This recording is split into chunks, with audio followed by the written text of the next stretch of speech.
day to everybody. Those who are calling in from different parts of the world, welcome to the CIB Presidential Seminar Series that we broadcast from Purdue University. As you all know, every semester we pick a different theme for this seminar series. Last 2 semesters, the theme was Distinguished Women Researchers in the Built Environment. And this semester, the theme is the research news and achievements from around the world. So as many of you know, CIB has a number of regions. It is spread over 55 different countries from where the members come. And we have multiple regions, and these regions are directed by and led by what we call as regional directors. So it is indeed my pleasure to introduce 2 very distinguished speakers and leaders in the industry, and that's Bart Ingelere and Huub Keijzers. Let me give a very brief introduction to both of them. There's a lot to be said, but just let me start by saying that they're both members of the CIB board. Bart Ingelere is GCO at Bilvoice in Belgium, and Huub Keijzers is business manager for circular construction and international collaboration at TNO in the Netherlands. Together, they have more than 50 years of experience in construction, digitalization, and international collaboration. As I mentioned, they're both regional directors for Northern Europe, a section of CIB, and they're, of course, enthusiasts on innovation and knowledge sharing. Let's look forward to their seminar. Please give them a big round of applause as I hand over the mic to them. Thank you. Thank you very much, Mark, and nice to be here and to talk to you all. What I'll do, I'll share my screen. This did work when we tried it out, so it should work now as well. There we are. So it's great to be here and to talk about a number of innovations that are ongoing, especially in Europe, since Bart and I both are from Europe. Of course, I hope that you have a lot of questions in the end, because this is what we would like to do, share things and then start discussing. Actually, for those of you who are not too familiar, I'm from the Netherlands, close to The Hague, Rotterdam area. Bart is coming from the Brussels area. And generally, we work together very closely in the Benelux. Also, Luxembourg is part of our knowledge sharing. And as was mentioned before, both member of CIB, and that's the reason for being here today. And we actually have prepared a number of bullets to discuss today. I'll briefly go into a number of challenges that we are facing as a construction sector, and then go into the circular construction aspects, and also showing and discussing some of the aspects where I think, or we think, that actually the construction sector would have a positive attribution to the environment instead of a negative one, as is often perceived. But that will only happen if we, and also you as students who are going to be the workforce of the future, are going to apply these possibilities, either when you're working in the construction sector or when you're working in the field of public-private procurement. So being aware of what's happening, what's possible, feasible, and then go from there. I dropped my video now, I see. That was not the intention. So I'm now back in the field again. Then Bart will go into process-driven construction aspects, and especially focusing on the digitalization and BIM, and new ways of working on the acoustics, as was already briefly touched upon.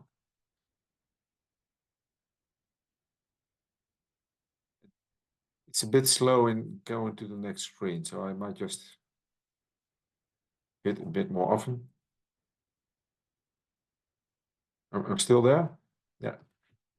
It's not changing. It's not changing. Actually, it did work when we tried it out this afternoon. There it is. Now it is. Yeah. Now we did 2 in 1. So I'll go into the challenges. Actually, a little bit about TNO. TNO has a vision where we're focusing on zero loss, zero calamities, and zero emissions. And we know that we always have to seek for a balance, because you cannot optimize everything. And we do this by a lot of technology research, focusing on digitalization, digital twinning, looking into infrastructures.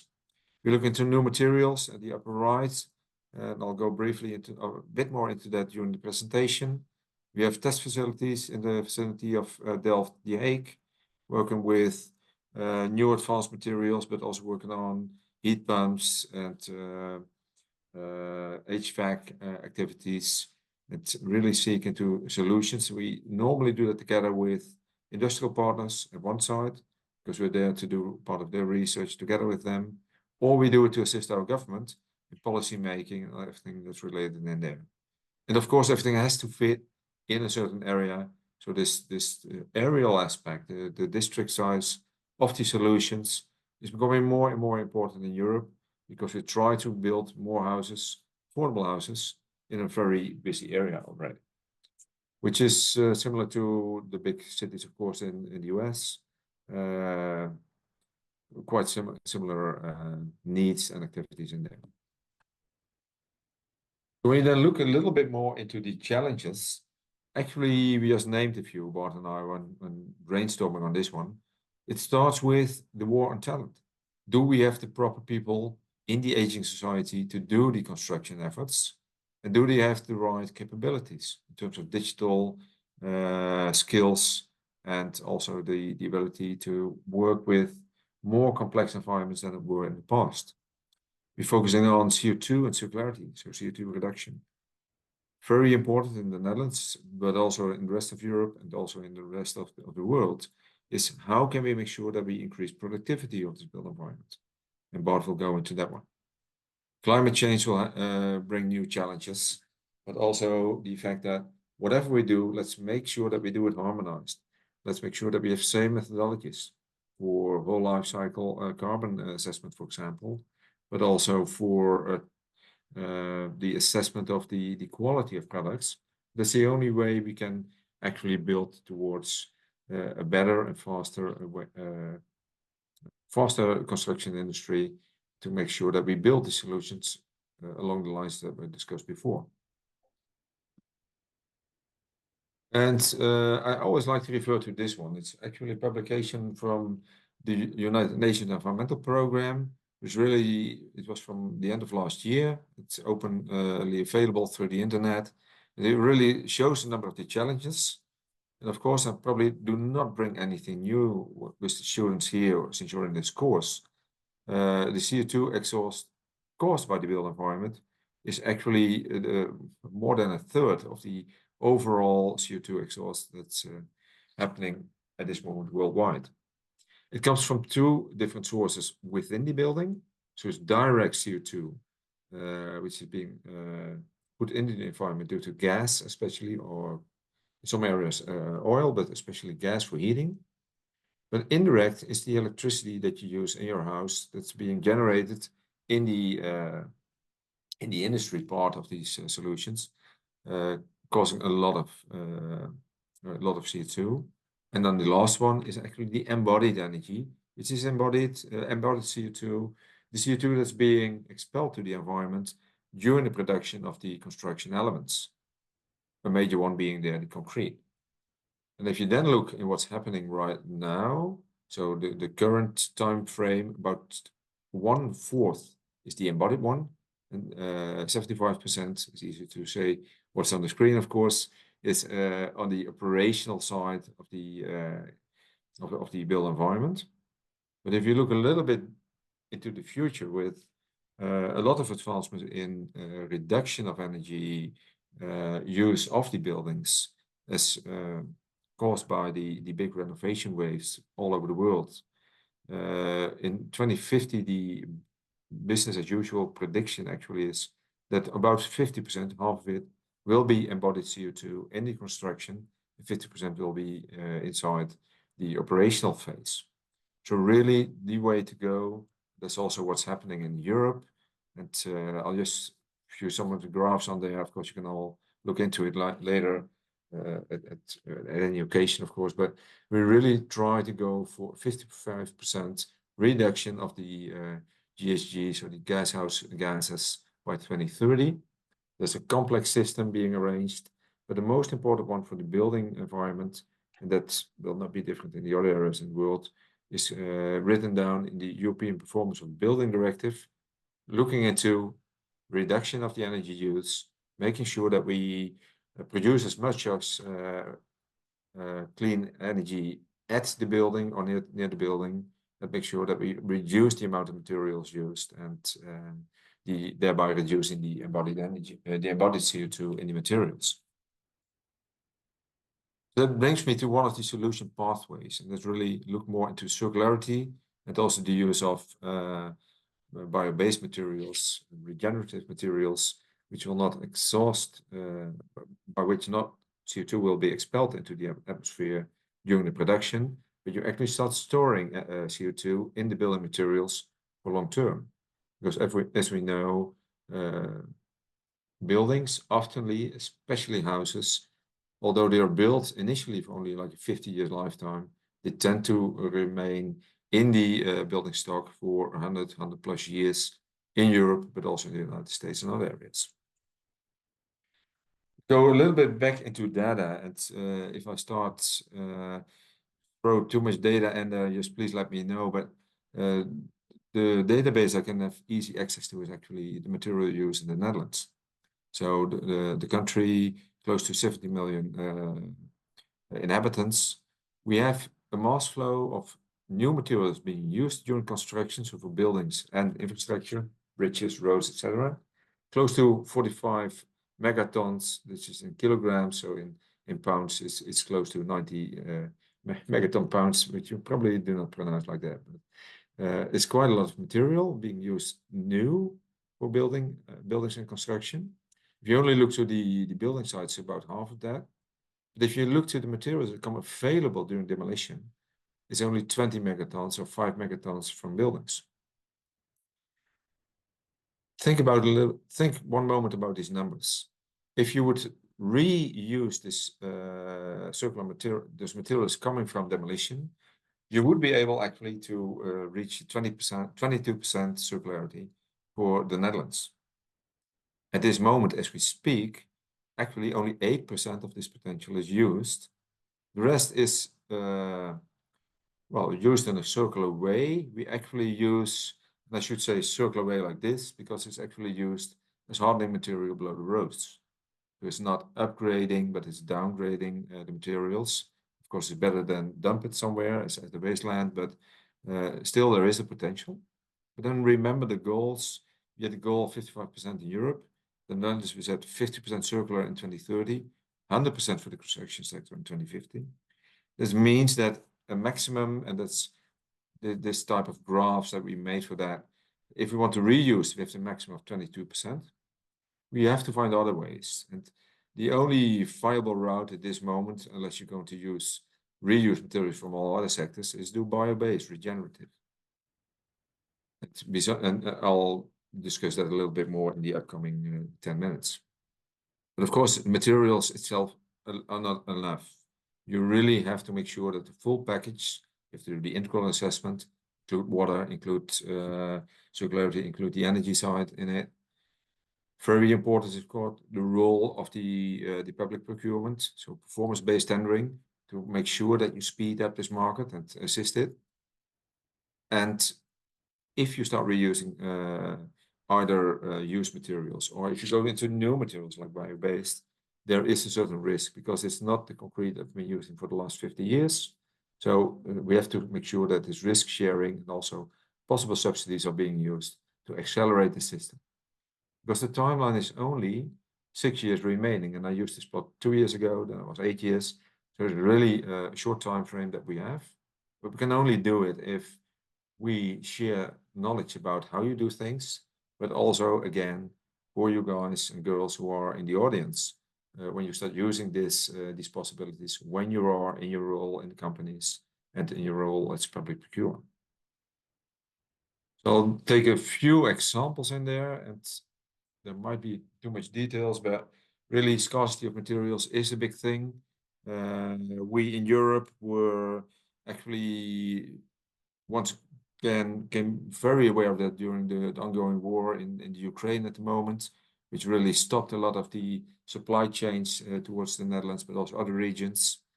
Material costs are increasing, so there are a number of reasons why you would like to do the circular reuse. Ideally, you do it like full elements. So the example in the lower left corner is an example where we, as TNO, work together with companies as a public-private partnership to prove the quality of used materials, used construction elements, and reuse it. But we also have examples, and that's in the next slide actually, where you are going to grind it and reuse the materials more as a material stock. Materials are becoming more expensive, and at the same time we need more dwellings, and we have to make sure that we align our construction with the new more demanding loads due to climate change, more wind, more water, and more things to take care of. The way we do that is that we already had the example on there where we reuse the full scale building elements. But we also quickly look into, can we reuse more of the construction demolition waste?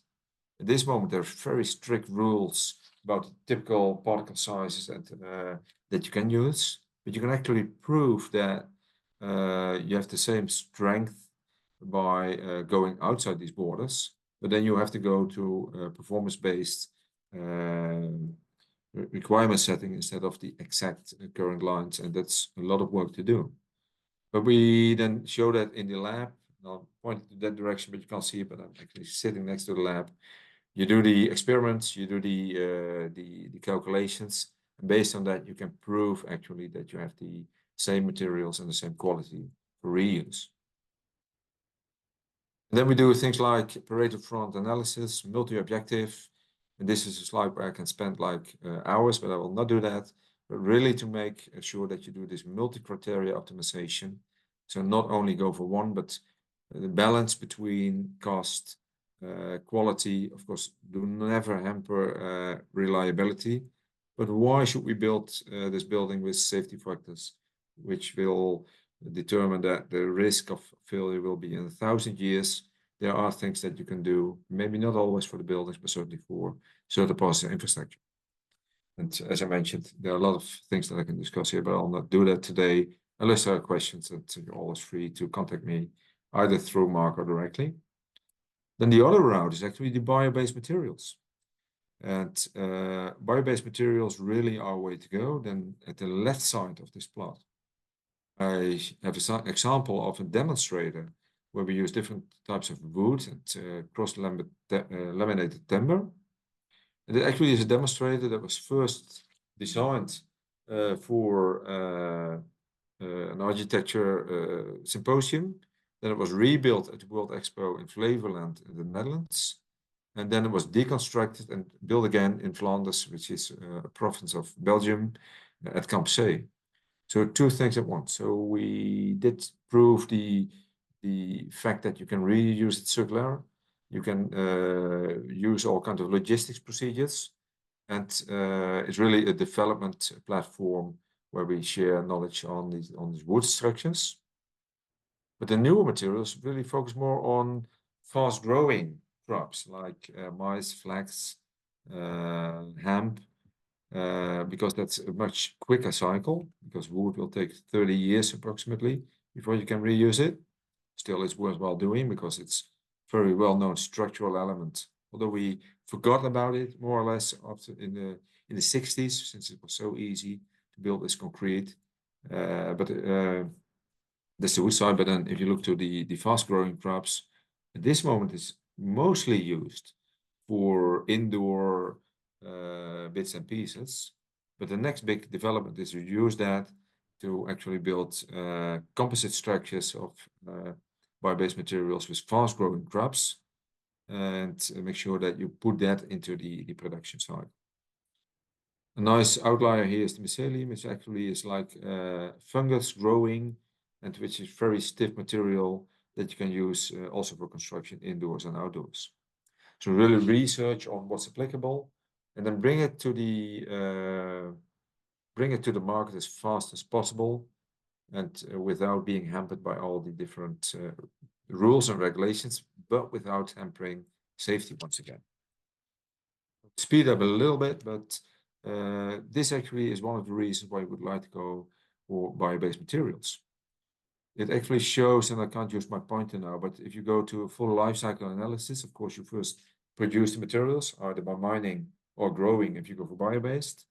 Then you have this manufacturing phase, the construction, the use phase. This is only the impact of the embodied energy. On top of that, of course, you have then the operational energy phase. But if you go for bio-based materials, instead of have CO2 put into the environment, you actually start storing it for long term. And then you have to make sure that you store it for ever or at least for a very long time. And then one example on that is actually Hotel Jakarta in Amsterdam, which is the capital of the Netherlands. In this one, they had CLT structures used for most of it, 25,000 cubic meters of wood, which actually then stores close to 2,000 tons of atmospheric CO2. But at the same time, it actually makes sure that you do not use the concrete. So it doubles approximately the reduction in CO2 put into the environment. Then the big question, of course, is what if 50% of all buildings in the Netherlands and the USA would be built by bio-based materials? I cannot answer it for the USA, but I'll have the answer for the Netherlands in 2 slides. So I'll slip 2 minutes, Bart. But if one of the students today in the audience would like to work on that, I would very much welcome that. And you then have the opportunity to be included in the paper that I'm still finishing for the World Conference in the May Purdue session in Purdue in May next year. So if this is an invite for anybody, please send your answers to me and we'll make sure to include it. Because really the big question is what can we do and how can we do that? Before telling this answer, a very quick one is not only new materials. If you look to the Netherlands, close to 1 million tons waste wood yearly. What we've done in a project together with a number of architects and companies, we've proven that you can reuse the material to make CLT from it at the same properties as fresh made CLT. And this is currently into the next stage. And we're going to use that actually in a very big 10-story building in the Netherlands, which will be a combination, I have to be honest, on that standard CO2 and these reused materials. But it's really there. It's there for application, and it's really one of the next steps which can be used worldwide. Then just quick into this data.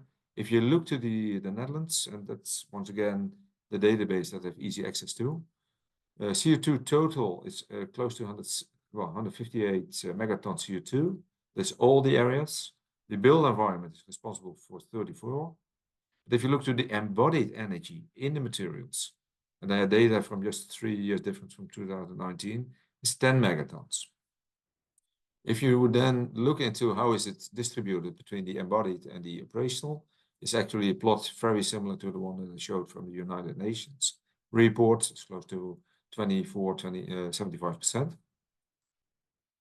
If we would go for 50% megaton, and this is really a rough estimate, people, but it's only mass-based, we would avoid 5 megatons since we replaced the CO2 by especially the concrete, and we would store 50 megatons, which would then have close to minus 10 megatons negative impact of the embodied.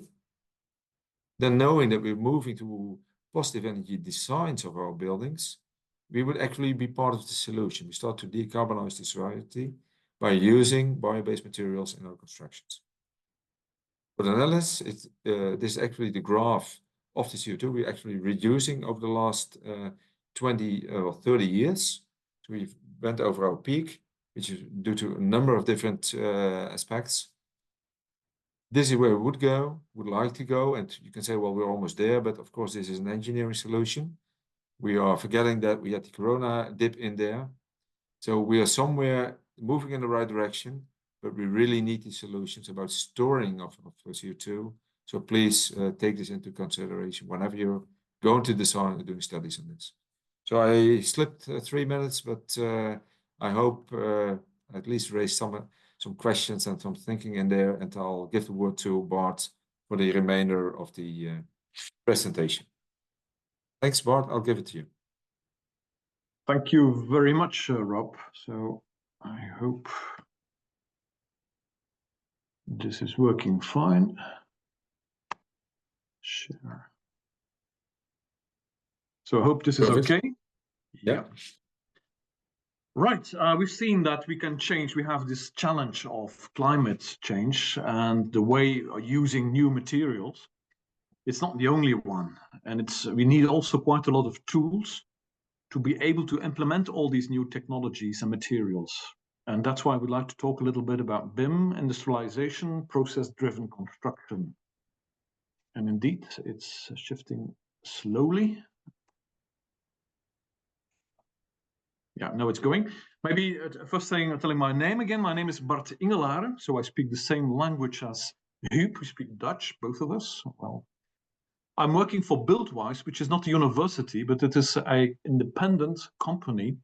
It's an innovation center company owned by all the contractors in Belgium. We have lots of testing laboratories, we have lots of consulting and research teams, and we help the 120,000 contractors in Belgium. Lots of them are very small, but we also have consultings we do in the Emirates for Belgian companies who have built Burj Khalifa, so that big tower in Dubai. They're busy now with the 1 kilometer tower. The Egyptian fantastic, great, big museum in Cairo is also requesting some of our consulting teams. But we also have all the problems of retrofitting of old buildings, retrofitting for climate change, for energy solutions, etc. And all these teams help these people. Within the company and helping together with other big companies, we have a vision committee who also tries to look what we need in the future. And that's quite a lot. The Vision Committee is also telling us the same story as what Huub has been telling you about it. But we have also these other challenges of, well, the new ways of building cities and changing our cities to make them more livable, mixing functions, making them greener, making them more climate resilient, also not only for too much water falling, what we normally have in these Northwest European countries, but we also now confronted for the first time in our history with climate change, with too much sunshine, too hot temperatures, which we're absolutely not used to, and not very many private dwellings do have air conditioning because we normally don't exceed temperatures of 25 degrees in our countries. So all of these changes needs to make us adapt to change these things and to build in another way, to think about it when we conceive buildings. And all of that is also, of course, linked to problems of money. It needs to be affordable. We need to have customers who are satisfied. That means they need to have also protection against noise, against fire, etc., etc. So when we use new materials, when we use new building systems, we have to cope with all of these challenges we have been talking about, and that Huub has also been showing with these clouds, with all the challenges from the future. One of the other problems we have in construction industry, especially in our country, but actually in most of European countries, and I guess in a lot of places in the world, you see a couple of figures here. You see, first of all, 3%. 3% means that's the profit classically we find with construction companies. That's really low. If you compare it to the manufacturers of building materials, we have something like a 30 to 40% profit rate. That means if you only have 3%, you cannot invest a lot in innovation, and you must take care of what you do.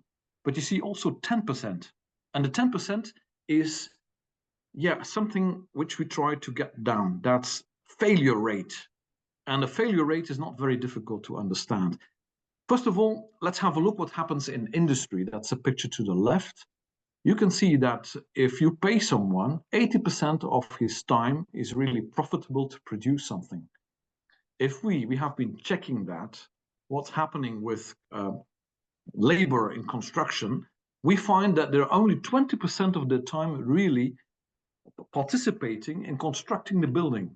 We've also noticed by putting on tags that they walk something like 10 kilometers, let's say that's about 7 miles a day, not producing things, but getting things, walking from one side to the other place. So let's say the profitability, the efficiency is really not good. And if you compare the productivity of general industry, and these are US figures, but it's definitely the same in Europe, and we compare that with construction, it's really bad.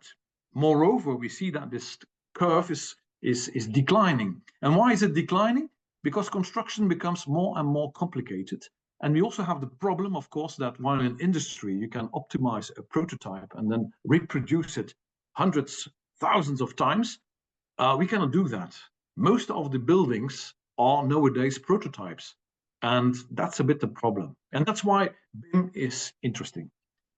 Building information management, building information modeling, and I make the difference between two items. Well, it's something, a technology which dates back already quite a lot of time. Sorry? Oh, I thought someone was asking a question. Someone's microphone is on, I think. But we see that a lot of work is still going on. We had the hype, BIM is going to solve everything.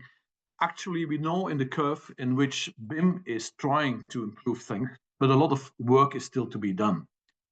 I would like to say that we are collaborating with a lot of companies, a lot of countries together, but we have a particularly good relationship with Holland, with the Netherlands, and the Bank of Belgium, which is called Luxembourg, in which we try to collaborate on agreements, ways of working, and that's working in the Building Smart International organization. You see, also CIB was very important in our country. We're a very small country with, if you see it on the map, very, very small, only about 12.5 million inhabitants. That's why we only have 3 official languages. You know, a little bit joking about that. But coming to an agreement between all these communities is not evident. And CIB helped us with that. We were able to make a same classification thanks to CIB as the Netherlands, helping us again to work together and to advance, because, well, if you work together, you can advance more, you can exchange things. And that's also why an organization as CIB, in which you have international collaboration, is so important. We can learn from each other. Okay, why would you use BIM? Well, of course, if you only build prototypes and the other industry is building things after they have perfectionized the prototypes, it explains a lot why we're not so productive. But imagine that you could build it a second time, it would definitely be better because you could skip all the errors you have been making. Well, first of all, if you built it digitally, this is a project in Antwerp by famous Lebanese architect. He's called Zaha Hadid. The project actually exists now. It was quite complicated because it was built on top of an existing old castle. You do it digitally. Well, we saw there that the error rate was down from 10% usual error rate. Compare that to the 3% profit. Every time you eliminate 1%, it's extra profit. It was possible there to diminish the number of errors to 1 to 2%. So that was incredibly good. Where does it come from? Actually, it comes from where we, in a very long time ago, were drawing lines on tracing paper with something which was called a rotring pen. Afterwards, we got the first 2D programs in which the computer was able to reproduce lines, in which you could easily also eliminate lines and retrace new lines. But then we came to the revolution by a small company who was producing a model that was composed not anymore of lines, but of objects. And the computer knows what every object is. You could even add information to each object, a passport, an identity card to it. And the advantage of that is huge. They were first trying to make that so to have a coherence between plans, sections, visions, etc., etc. But the information aspect was evolving from building information modeling, the 3D model, to building information management, in which you could organize all your information in a much correcter way, avoiding a lot of errors and diminishing that 10% failure rate.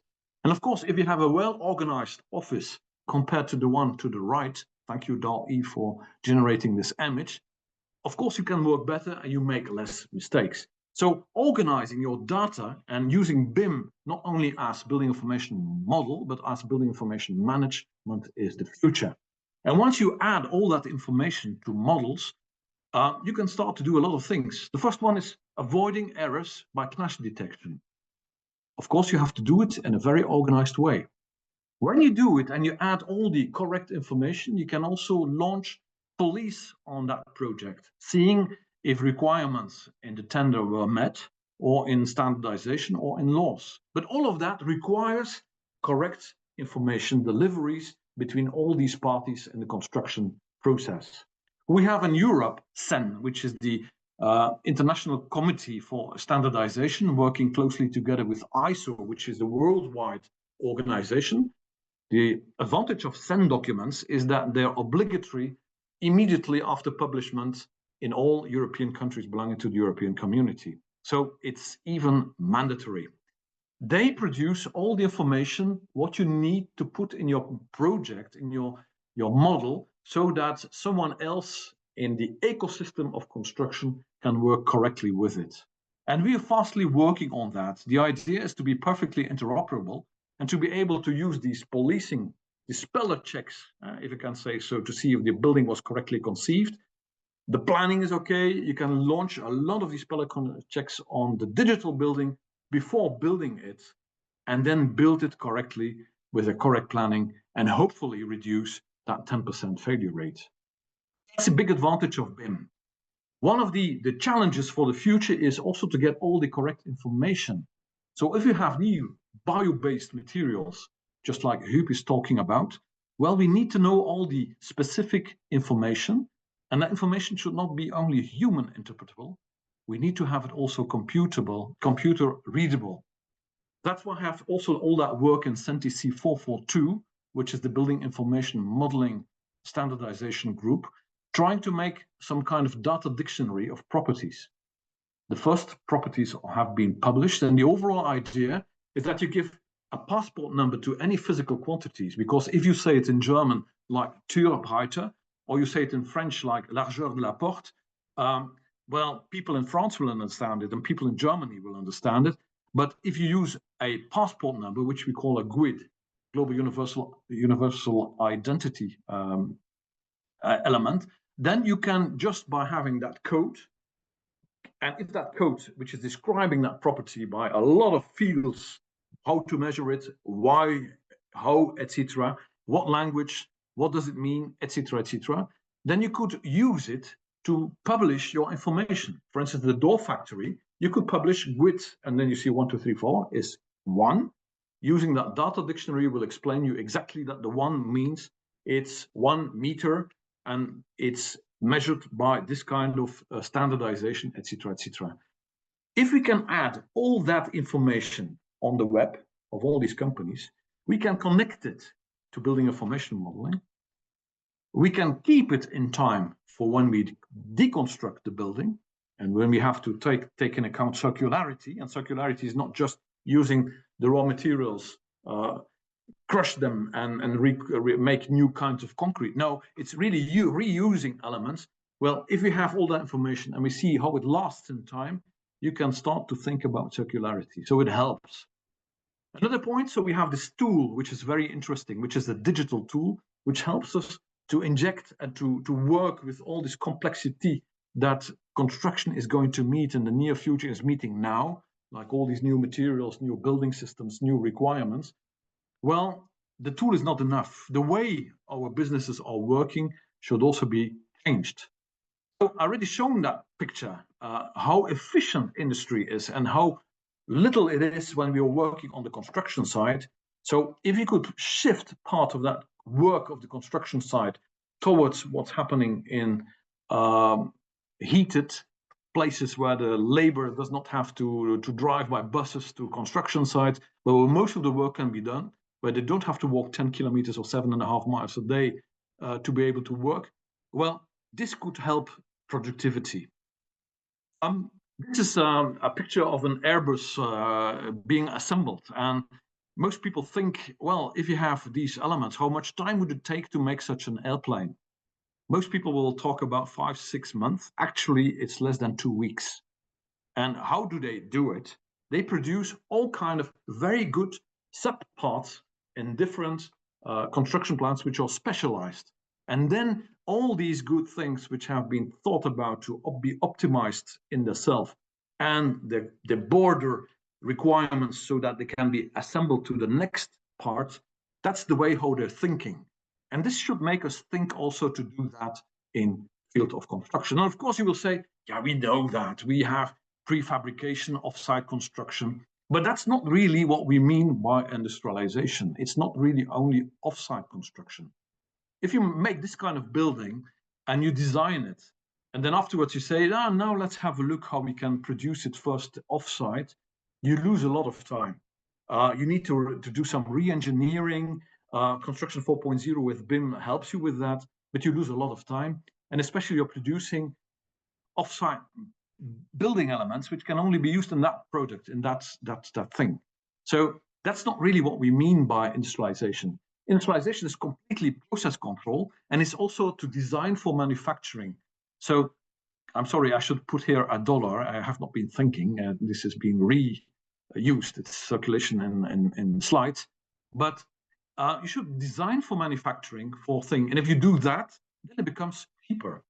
And then you can use all your knowledge you have of new materials, the data you have, your policing tools, which can check, is that future building being optimum of acoustics, of fire, of thermal performances, overheating, ventilation, you know it. Is the logistics okay? You can use your BIM model and all the data which is connected to it as the central processing brain for all that optimized industrialized process of starting to build, building it, transporting all the elements, building it, assembling it, not building it, but assembling it on spot, and then seeing how its life cycle, the facility management, and then the deconstruction of the building can be optimized. That's the way we have to think now, and especially even more in the future. We have all these industrialized systems. Does it mean always also that we need to make containers or building elements? These are ways of industrialization. We think you should go further than that. You should, for instance, you could also optimize your system by building all the time the same thing. These are two guys coming from the IT sector, and they said, well, we make one prototype which is perfect, and then we make instances, and we can make very cheap, very good technological things. The problem you have is that you have a reproducing all the time the same thing, which is creating monotony. And well, we can do better than that. I think you can also do better things. We also have other things we use in industrialized ways, which makes construction cheaper. And we know them. If you make lifts or these kind of roof windows, we can produce them in mass. If you produce them in an industry, or you would have to make them by a carpenter shop locally for one project, of course, the price would be far higher. So the overall idea is, imagine that we could have a minimal viable product of a project in which you could, for instance, 80% use these kind of industrially optimized building elements, building systems, a little bit like the Airbus was assembled of optimized elements. We could win. We could also inject all this new technology because people would be confident, because all of these new bio-based materials, building systems would be certified, would be guaranteed to be really good. You would inject all that innovation in a much faster way. One of the things to do so is we are thinking not only on modular building systems, but also to modular the dimensions of the systems. So now the liberty an architect has is inches or centimeters or whatever. We have a company here who is trying to standardize a series of dimensions which could be used, giving still a lot of creativity possibility for architects, but reducing the number of dimensions you could have. And the dimension they propose has been optimized so as to have as little as possible waste in construction. You could even implement that in building elements and create libraries of building systems using that BIM tool to optimize your system. And then you could go much farther in optimizing the technology, getting ever better products, because whenever you build, you produce such an element, you're not producing a prototype. You have produced a prototype, you have been measuring it in all kinds of laboratories, as you see to the right. Below that, you see the acoustic laboratory we have. You have optimized it, and then you have been producing it for a lot of things. The advantage is also that you can produce in a continuous way. Once if you produce in an industrialized offsite way, project by project, it's always peaks of a lot of work, and then maybe less work And if you produce in a series, you can also start paying for robotics, making all of these objects, and that might reduce seriously construction. It might reduce failure rate because you have a much more optimized system. It might reduce errors of performance because you will have certified, you have controlled everything in a very good way. Let me just have a look at time. I still have maybe a couple of minutes. You can do it also for retrofitting in these kind of industrial systems. Of course, we need to change ideas about that. It's not only the clients because they're afraid about industrialized products, because I know these kind of Stalinistic buildings that were built a little bit more. We see that in France, a lot of these things. Nobody wants that. But we think you can produce something really new and better. It's like the fossil driven cars compared to the electricity cars. It takes a while, it takes a mindset, and we have to help people, architects, contractors to move towards that direction. Let me move a couple of slides further. What do we need to do? We think from our company, from our vision committee and technical committees, is that we need to develop that dimension modularization system on a European or even international way. Maybe then possibility to do that inside CIB. We have to discuss about that. We need to help contractors with the optimization, how they can move from being builders towards assemblers and partly builders and having their own offsite things. We need to help manufacturers to realize these optimized building components. And yeah, we have to push maximum building industry to adapt these new kind of systems. And you can make nice things about that. We have already Jakarta Hotel, which was mentioned by Huub. So we turn back again to that. Lots of things are possible, and we've seen even architectural prices now going to industrialized buildings. Of course, new construction methods can be dangerous. Myself, I have a pass first of anything which has to do with waste. That means earthquake, vibration, and building acoustics before I got into BIM and no more in the management, of course, of the company here. But we know that we have to take care a lot about that. And especially, we've seen in the beginning when new systems were applied in housing, we have really big problems. We see nowadays that with lightweight timber frames, which had a really bad reputation about 10, 15 years ago, in which these people said we can hear anything from the neighbors, all the quarrels, the parties, the music, the television, it is unlivable. We have people killed by neighbor quarrels. Nowadays, you can build these kind of high-rise, lightweight timber frame or CLT-based buildings and having very good sound insulations, even better than the ones in concrete buildings. So it's possible, but you need to have the technology. Now I'm hesitating a little bit because it's 1822. I can still talk for about 8 minutes about the acoustic thing, or we can say we skip that and we do that in some kind of another meeting. I leave that open to Mark. No, finish your thought, Bart. Okay, good. Then we have the times, but I know that my time is almost finished, but we start a little bit 5 minutes later. We think that acoustic protection is not a comfort issue. It's really something which is important for health. People sometimes say we live near an airport. I don't care. I get used to the noise, or I get used to the traffic noise. And that's true when you're awakened. But sufficiently medical studies have proven that once you get asleep, your primitive reactions against danger, which has always been characterized in the past by either images or by noise, makes your system of defense working. And that means adrenaline, which is increasing, your heartbeat starts increasing. Actually, you're busy getting older. Your aging process is increased by all these processes. So it's really bad for your health. Lots of premature death are responsible to noise. And you can find lots of studies about that. So it's very important that you have that protection. So it's not a comfort issue. It's really something which has to do with about your health. So you as future people working in the construction, please take care about that. In Northern Europe, it's a big issue. Acoustics is really driving sound insulation.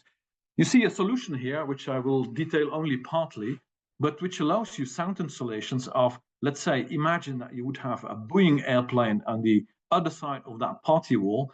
You would hear still some noise, but you would say, maybe it's a Boeing. you have sound installations of 75, 70, maybe sometimes 80, depends upon the number of boards you use, of sound insulation, which is incredible. That's really incredible. How does it work? Just this is an introduction to it, because now we get a little bit more technological, but you can work in two ways.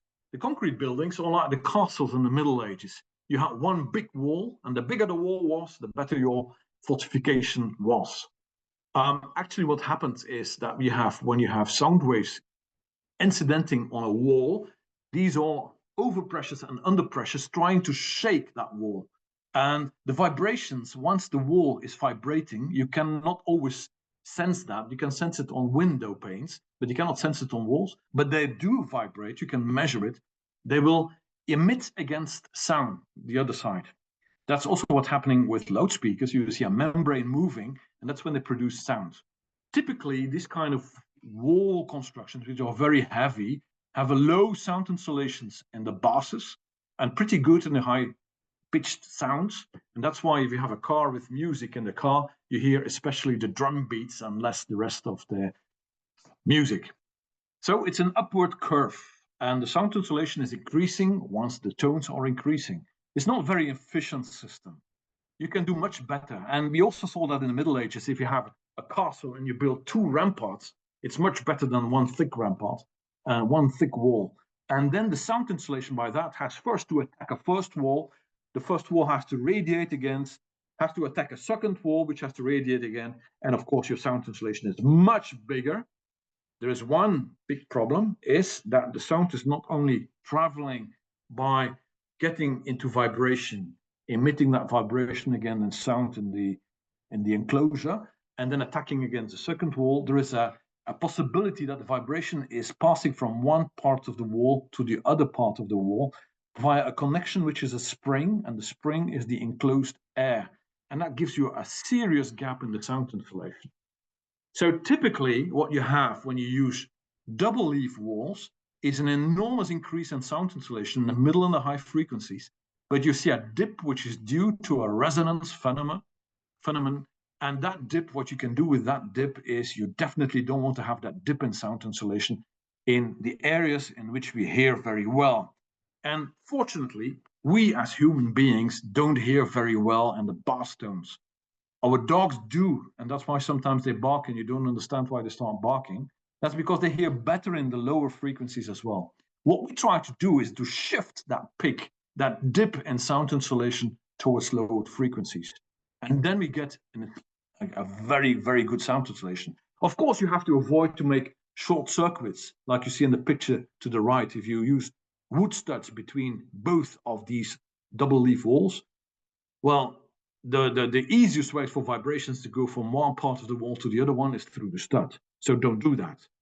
And that's why you have here two kind of walls. We use exactly the same materials. And this is some kind of a teaser maybe for a next speech if you're interested by that material. We use exactly the same number of materials. Of course, this is I use these speeches also when I have to give a speech in French. This is a famous singer, Stromae, who had a song which was formidable, which means this is great, and the other thing which is formidable in French, which means this is really rubbish. You see, the wall to the left has 63 dBs, which is amazing. If you have to realize that in concrete, you need something like 35 centimeters thick concrete walls to have the same sound insulation. That's amazing. The other ones give you a sound insulation of 42 dB. It's a logarithmic scale. With 42 dB, you can say to your neighbor, have a good night, and he can answer you, thank you. So this is what you don't want to have between two dwellings. With the other one to the left, you can even use that as party walls between two cinema complexes. And they do use that. So if you try to do that and you use all of these systems, there are some technologies to know how to do so. I will not explain it here, but I will do it in one of the next presentations if Mark is allowing me to do that and if it's fitting in this kind of public. But you can really increment the sound insulation in these walls. The same happens for the sound insulation against outdoor noise. And of course, it happens also, you need to take into account fire, you need to take into account also the impact sound of things. You can really, really obtain extremely good performances. I skipped these slides. I told before that if time was a little bit limited, I was going to skip that to another meeting. But let's say that in the technology of wood-based constructions, and here you see one in which we had a sound insulation of 65 dB between apartments. Impact sound was inaudible for people walking on top of it, and this was a building made for people with a handicap who could not really walk well. So we had all these kinds of impacts of sticks and things on floors. The sound insulation was that good that we had a problem with the acoustics. The problem with the acoustics was that nobody could hear the fire alarms, and they were obliged to put fire alarms in each apartment individual instead of putting these on the many other places. And of course, all of this technology, if you know all this technology, you can implement that in these building elements in industry, optimize them, use BIM to assemble them correctly and in the correct planning time.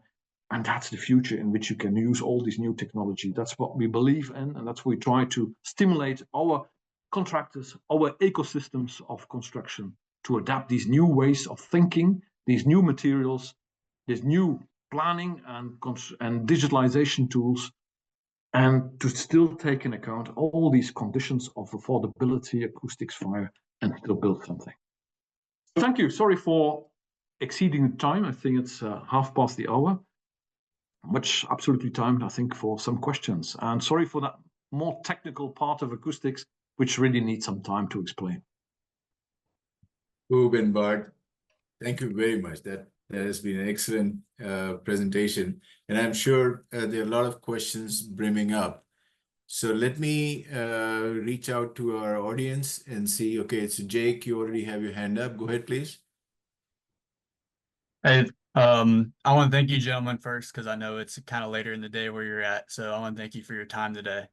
My first question, or my only question, I guess I have, for both of you guys, in your studies, is there a certain sector of the industry where you felt that, it could benefit the most, either from BIM or sustainable construction? Huub? You want me to answer this? Well, I think we can give both a reaction, but I think it's actually the full the full development chain from initial design up to the real construction, but even beyond that, also the phase of the operational use, the maintenance side. They all need actually this BIM, this digital data sharing, and well, the potential is not even used half of at the moment, at least in the Netherlands and also a lot of other areas. So I think they all need it, but it really depends a lot on, let's make sure that we have open data sharing. So open BIM is a very important one in there, because otherwise you cannot share from the contractor to the builder to the one who's doing the maintenance. So I would say everybody in the full chain. But Me Bart? too. I would even say the same thing for even not only the I think also authorities, anybody. It's Exactly. really it's not only it's a state of mind, it's a mindset. It's a mindset to think all the time, can we do better? And that's something also I think industry, construction industry needs to learn. We have been doing a study with KPMG together to see a little bit how clients think of our construction sector. And one of the things which they're really shocked, a lot of these clients, is all these constructors, they don't keep their data. Data is the new oil. That's how you learn. That's how you improve the next time you build something. I have my wife is working as an architect in the construction of hospitals. And actually, every hospital, every individual hospital is something completely new. And okay, it's better if the people who built the previous ones are still in the architecture office. And I hear that everywhere on the planet. That's about that. Yeah. And that's crazy. Thank you, Jake. Thank you. Alaa, go ahead, please. Okay, thank you both for this enriching slides, and it has a lot of information. Just have one question in the first part of the presentation for Hugh. How can we achieve the goal of 50% circular for material use in 2030? Is it only through beginning to implement the bio-based materials in building in construction of buildings, or?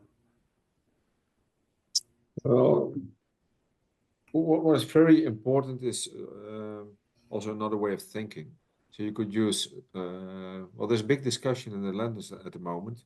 Do we really need big houses? Should we make them smaller? So use the same amount of material for two living areas. So that's one area.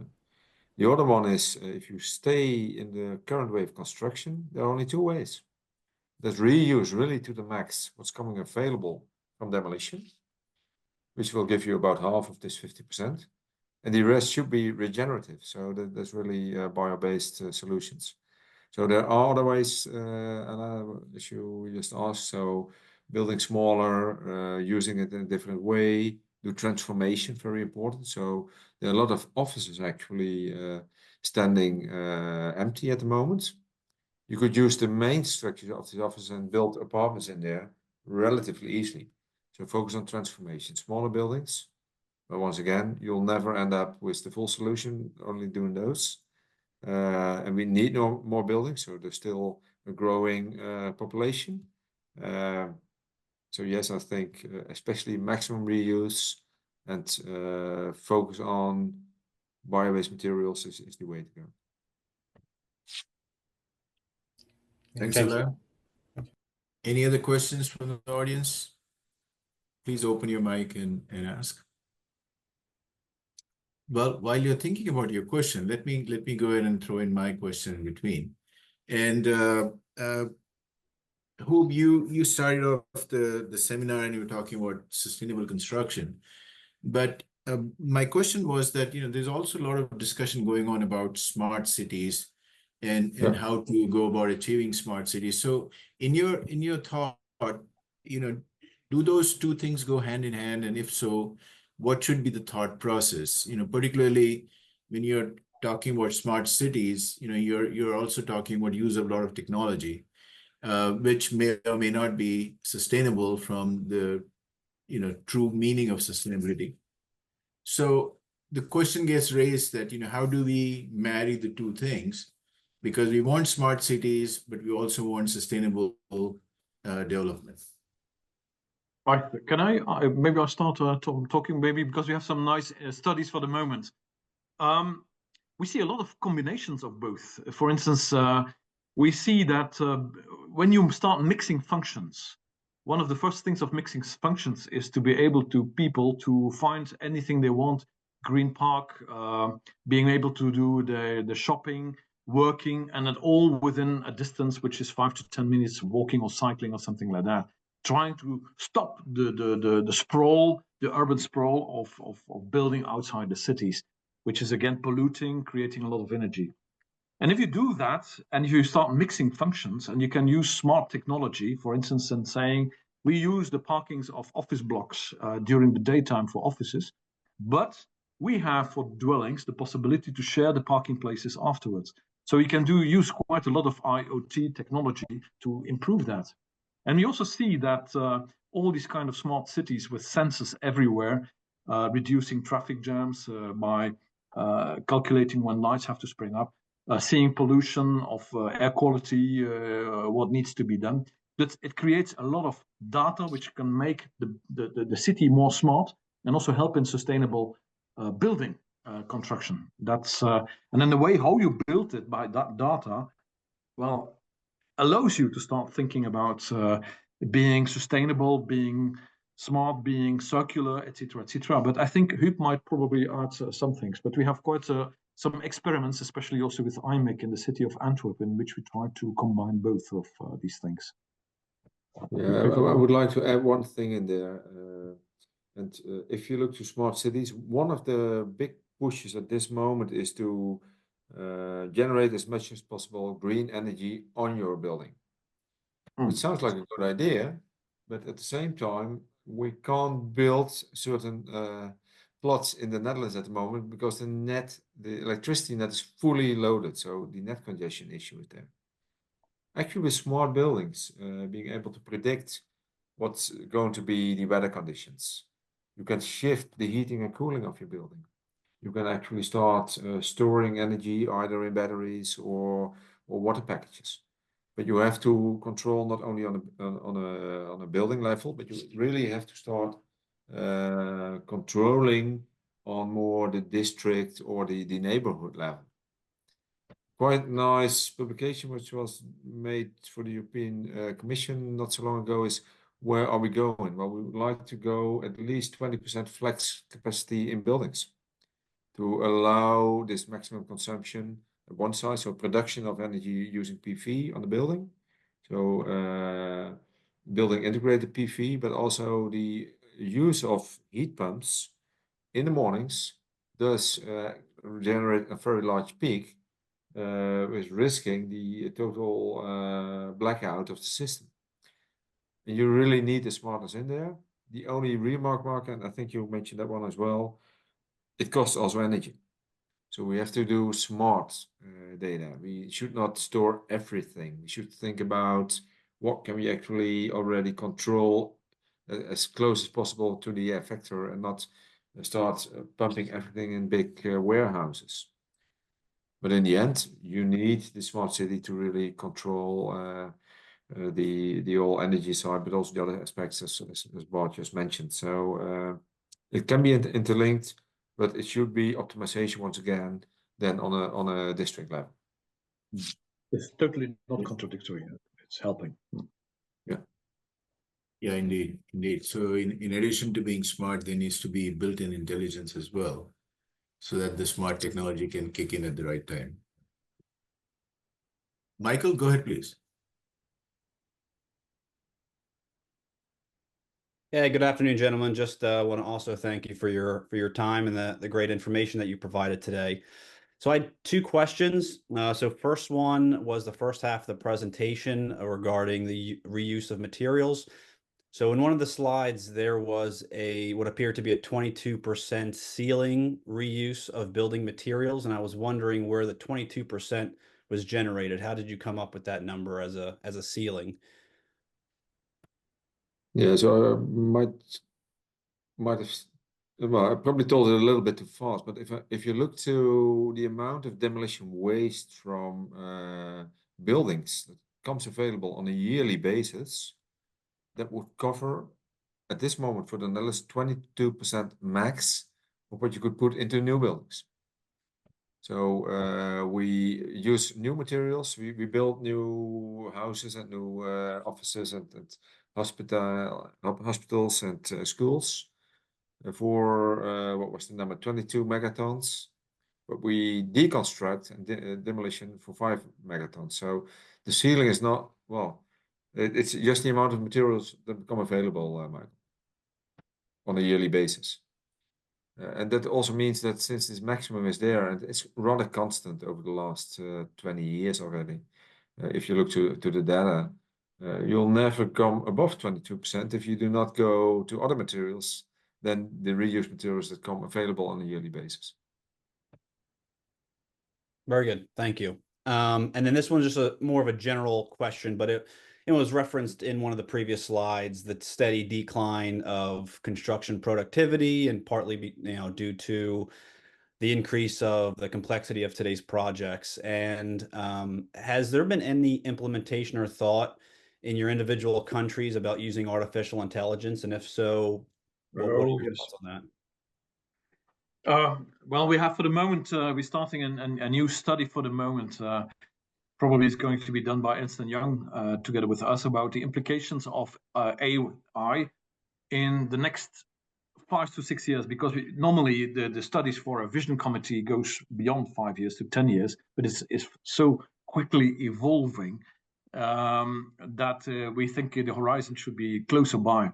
So we're awaiting these kind of results, but definitely will have an enormous impact on construction industry, that's for sure, in concepts. But we think as a company, what should we do? I think AI is a tool, and it's based up especially upon the data. So I think again that what we need to do is to try to structure the data, because whatever comes out of AI is better and better if your sources are better and better optimized. So I think one of the jobs we need to do, and I think the TNOs of this world and these kind of our companies, but also local contractors, and is collecting the data in which you can learn and which you can feed these AI systems, which can help you with planning, with offers, etc., tenders, etc., etc. So yeah, it's definitely a huge topic. So we try also inside our company to use AI to improve our productivity of innovation and how we should make our communication towards our clients, etc., etc. But you also have a group trying to think what could AI help inside the ecosystems of construction with the architects, study offices, contractors, subcontractors, etc., etc. Also judging building permits, for instance, using AI. That could help. Yeah. If we ask our clients of construction, what is your major hinder, your major headache? The major headache is next to finances is getting a building permit. Yeah, but maybe I can add two things in there from things that we are currently involved in. One is the use of AI for parametric designs. So that's of course where you can do a lot of designs in a quick period. Some of the architects love it, some of us hate it, but really it's a big thing at the moment, the whole parametric part. And the other part, which you might not directly think about, but a big thing besides the building, the new buildings, which we normally talk about, but is renovation. Renovation of the current building stock in the Netherlands. Most of it, it's most of the building stock needs to be renovated. And the way it was done is that every apartment, every house, somebody would come in, do like 4 or 5 different offers, and then people would choose one.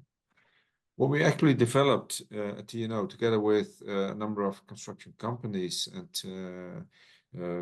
retrofitters, I would like to call them, is that we made an AI algorithm which actually reduces the amount of pre-work before you come to the contract to close to 70 to 80%. Because what they do, they actually fit applied renovation concepts successfully done by contractors. They fit that to the building stock with certain parameters, like age of the building, but also usage, where is it located. And this really helps a lot in getting a lot of this initial phase down. So the cost that Bart was referring to, it's cost reduction due to the fact that you get some of the mistakes out, but a lot of the initial work could be done for, well, I don't know the exact numbers, but really it's close to 80% reduction in time and thereby reduction in cost and accelerating the speed again. So that's a very nice example. Worthwhile, also a speech of more than an hour probably, but it is being applied. We're experimenting with it. Yeah, there's so many possibilities of AI. I also think of a US company, Alice, trying to make a multi-node office when you build a building with a lot of people, a lot of technology in a short time. It's more expensive and etc. So there's so many opportunities for that. I think we will even organize, and I also propose that even to CIB, an ideation hackathon of young startups and scale-ups thinking what AI could mean for construction the next 5 to 6 years, trying to find the new ideas. Yeah. Very good. Thank you for your answers. Thank you, Michael. Any other questions coming from the audience? We have time for maybe a couple of more questions. Well, while you're thinking, let me throw in my second question. And Bart, I liked your chart where you were showing the different numbers, and the 3% really caught my attention. Where with just 3% profit, contractors are not really interested in innovation, but rather saving the 3% and doing what they know best and getting out of there. So under those circumstances, what would be your thoughts in terms of promoting sustainability, promoting modularization, promoting factory built construction, promoting innovation at the very base, so that contractors are interested in taking that as a profitability initiative? Well, there are several answers to that. One of the first thing is if you make authorities for their buildings and that's happening now, and I think it's also the case in Holland, also in Britain. I've seen that is demo or using their own projects as show-off cases in which contractors for the first time apply new ways of building and new ways of thinking. The other thing is also, that's also our nature of our company. We were founded exactly by the idea that each company itself has no money or time to do the innovation itself. Most of them are too small. Or if they're very, very big, they don't have time. And the 3% is always a rush to get that 3% profit. So they delegated that job to us, and we're doing that for them. And we're helping them all the time. So whenever they try and they have a project, they can come to us and ask us, how can you accompany to optimize it and that field in which you would like to innovate? And that works fine. We have lots of these kind of demo projects or that working fine. So if they want to use new tools, we have experience centers which they can come and try and see, is this working out? Should I buy a 360 camera, for instance, in my construction site to visualize the planning if everything is going too well? Do I use drones? Can I use automatic image recognition? Also, things we can do with AI. So all of these kind of things, we try to, how would you say, prepare the way for these companies, making it less hard, knowing that they have little time to do that. It's one of our tasks of our company to help them, to accompany them towards that new ways of thinking, new business models, and new ways of building. And also try to characterize all these materials. I mean, anywhere, I think in Europe, we have 10 years of responsibility for a building. That means if something goes wrong in year 9, you can still try to attack your contractor and your architect. I mean, if your cost something goes wrong, most companies after 2 or 3 years, they say it's past guarantee time. So it means it's a huge responsibility. And it's also a factor which is slowing down innovation by helping them to test everything, to give certificates, to characterize the performances, to guarantee it. They have more confidence to try to use new materials, new systems, etc. And that's also what TNO is doing. Yeah, one of the things also there, if I once again may add, it's what we really try to do is public-private partnerships to work on innovation projects, where you closely work together, even with competing companies, at least competitors, let's say it like that. So really think about a program supported by some subsidies from the government or state or Europe, then really work as a team together, which of course is sometimes difficult because people not used to that or were not used to that until I would say 6 to 8 years ago, but really is making a major breakthrough in the Netherlands, but also other countries where you really start to work together. So every individual contractor is not putting all his time in there, but he or she really is asked to put some effort in there. And then companies like Buildwise, TNO, and others do a lot of the work, but of course together with them. So that's really a way to move forward. Definitely. Well, any other questions from the audience? Well, so as I always do, let me ask my last question. And I have a number of other questions to ask, but I think I will have to hold that for later. But talking about modularization, and Bart, you mentioned that in your presentation, that we did a research study for the Construction Industry Institute a few years ago, and we were looking at the workforce requirements of 2030. And what stood out from our results was that most of the construction by 2030 is likely to go offsite. Yeah. Which means that, there needs to be a rethinking, and you alluded to that as well, of not only part modularization in a project, but the entire concept to be modularized. But that not only requires availability of skill sets on the manufacturing side, but also requires availability of skill sets for plug and play on the site specific. So do you see the same movement happening in Europe? And where do we stand with respect to achieving that? And I'm going to throw one more twist into that to bring in, we were talking about circularity earlier, that do we have the supply chain for circularity in place to be able to achieve not only circularity, but also modularization plug and play, those kind of concepts? It's a lot of questions, and you could debate about that a very long time.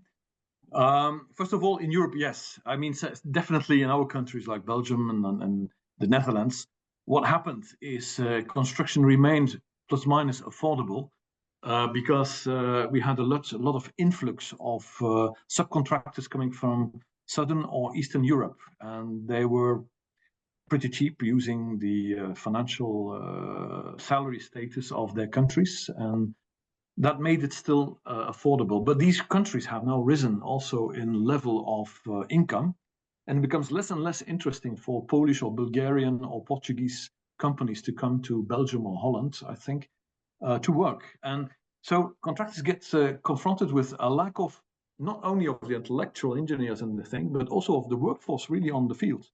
And so you cannot continue doing that thing. And everybody's seeing that problem for the moment. So yesterday evening, there was an organization. We're a small country. There was an organization. We expected to have something about industrialization. We expected to have something like an audience of 100 people. 300 people turned up of contractors, in which you see we cannot continue our business of just building things. We have to organize our own manufacturing site and assemble things on place. So that's because they see it's impossible to find workers realizing everything.